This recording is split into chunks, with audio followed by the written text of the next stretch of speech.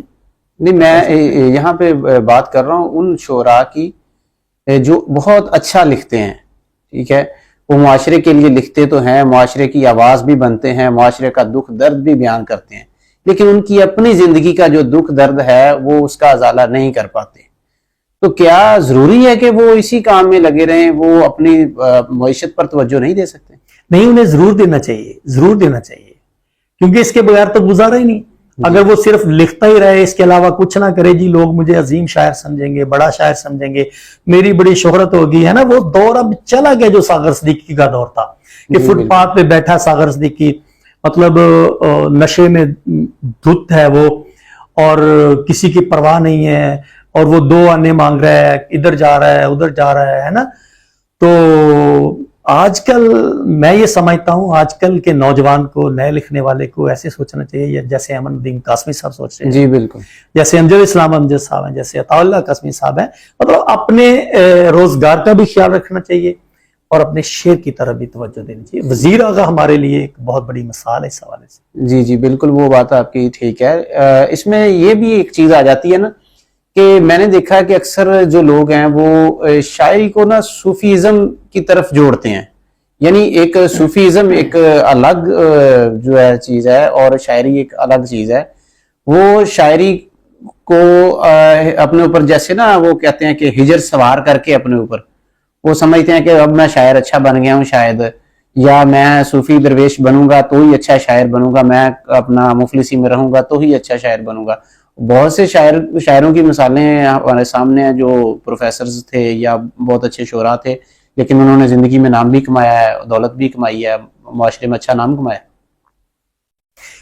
جی اگر کوئی ایسا کر رہا ہے کہ یعنی کہ جو لکھ رہا ہے وہ کہہ رہا ہے کہ اس کو میں اس کا اوڑھ لوں اپنے اوپر لبادہ بھی, تو ایسا نہیں کرنا چاہیے, ٹھیک ہے نا جی. اس سے باہر نکلنا چاہیے.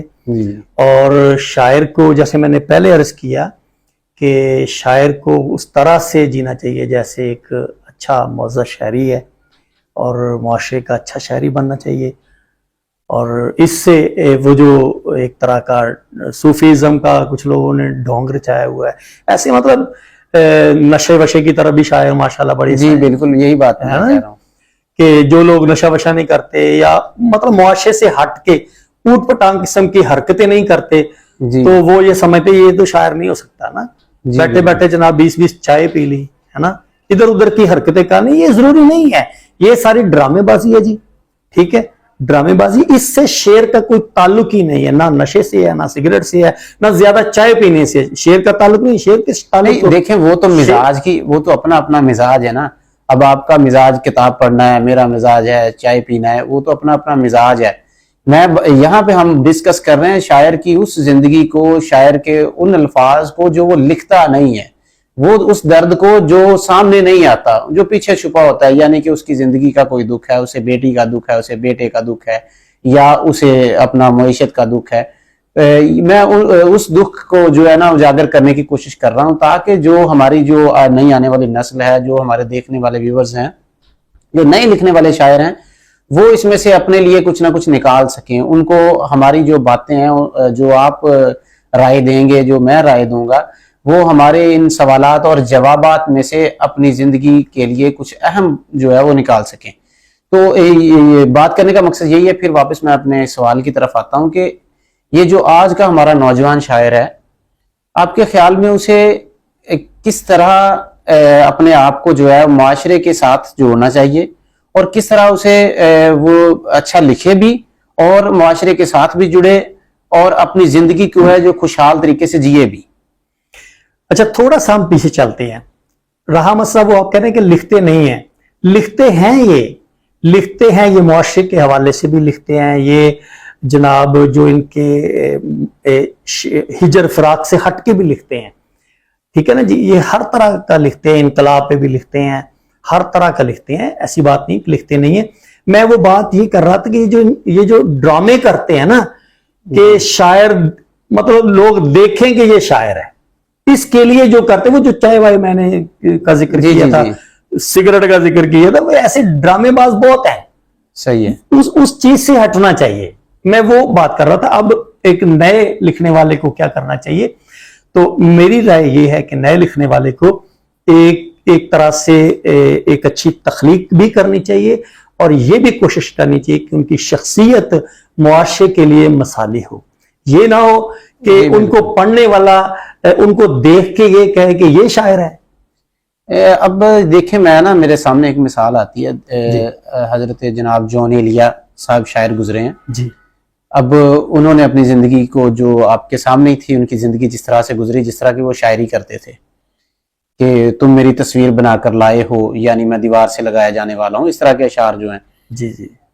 تو میں نے دیکھا ہے کہ آج کے معاشرے میں کچھ نوجوان جو ہیں, جو شاعر ہیں, وہ ان کا جو لبادہ اوڑھ کرنا, ان سے اس لیول کی شاعری تو نہیں ہو رہی, لیکن جو جون ایلیا صاحب کی جو لبادہ اوڑھ کر وہ اپنے آپ کو اسی دکھ میں ڈھالنے کی کوشش کرتے ہیں جو کہ ان کے اوپر بہت زیادہ اثر انداز ہوتا ہے. اس سب سے کیسے بچنا چاہیے کہ اب جو سینئر شعراء ہیں ان کی تو چلیں جو زندگی تھی, جیسے شاکر شجاع آبادی صاحب کی تھی, یا وہ انہوں نے اپنی زندگی کا دکھ درد بیان کر دیا. اب ان کو فالو کرنے والا جو ہے, مثال کے طور پر ان کا جو فالوور ہے, وہ اس سب سے بچ کر ان کو فالو کیسے کرے گا؟ سر یہ سارے نقلیے ہیں, ٹھیک ہے نا جی. جیسے میں نے پہلے بھی کہا ہے جی کہ یہ لوگ سگریٹ پیتے ہیں, مطلب کئیوں نے تو لمبے لمبے بال بڑھا لیے ہیں, ہے نا.